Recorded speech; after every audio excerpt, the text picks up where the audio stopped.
50 years of Binibining Pilipinas. 40 past and present title holders. One beautiful reunion.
And welcome to 50 beautiful years of Binibining Pilipinas.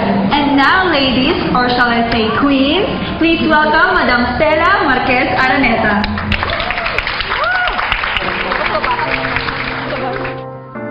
I feel very privileged to have you here and share with us all our thoughts through the years, and I hope you open up your hearts with the other ones, the ones that you have not been too much with in these years, and continue being the family of Binibining Pilipinas Charities. She being the first international winner, we like her to experience. Thank you so much, Stella. I will never forget this house. In 1969, I was like overwhelmed, dressing up, undressing, putting these clothes, and we were taking many pictures and everything. This house is something very special to me, and I will always remember it as part of my winning, because we live here in the Coliseum. It's just different, but the girls are even more beautiful now, and hopefully one day we have another winner. Would you just say that there hasn't been another winner since you? Or since Margie? Margie. You were the Margie pa lang all these years? My God!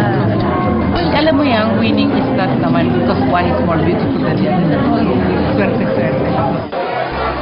Of course, it's always an honor to have been part of Binibining. I mean, we've learned a lot from this institution, and we've experienced the big heart of Mrs. Araneta. So we're always so grateful, because if it were not for her, we wouldn't be here.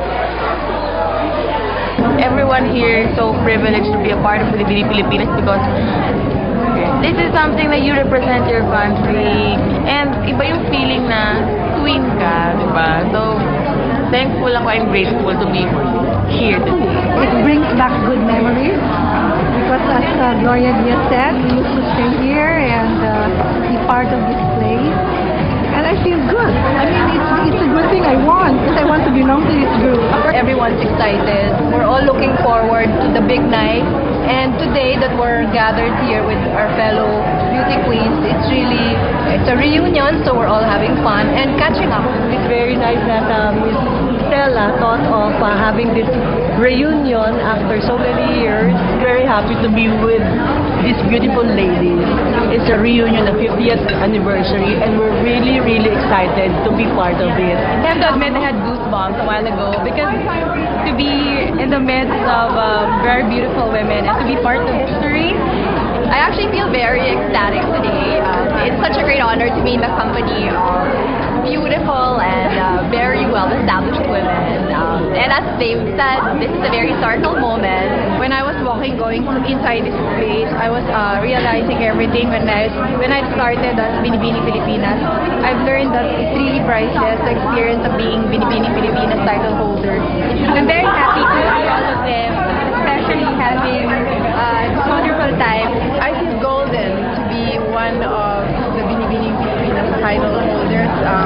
To be one of 48, only 48 women have the Binibining Pilipinas Universal title, and it just makes me feel so special. This has not been done for ages, the reunion, and aside from aside from it being the 50th golden anniversary of Binibining Pilipinas, we are going to have 50 candidates this time, which makes us more excited. I feel very privileged to be here in the 50th golden anniversary. I feel wonderful. This is going to be a first, and it's been 50 years, so we're all very proud to be here and seeing everyone looking just as great as the time that they won.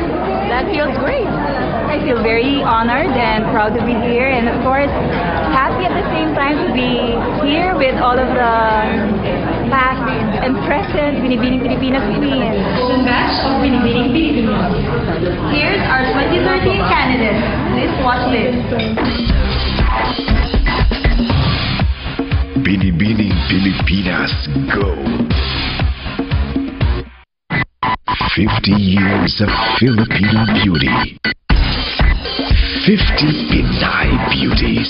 Ang gaganda nila, I mean, I must say, seriously, ang gaganda nila. So I think I have a hard time here. You have to look alike. Parang mahirap pumili, pero pag titignan namin kayo, lahat ay ulan na yan. Maganda rin. Maganda, lahat maganda. Lahat sila makikita mo talaga na handa na sila for international pageant. Makita mo ang galing nila mag-project, ang galing nila mag-smile.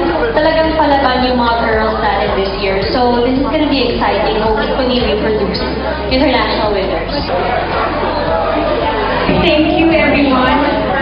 And we hope to see you all on the coronation night. Once again, good evening. You are all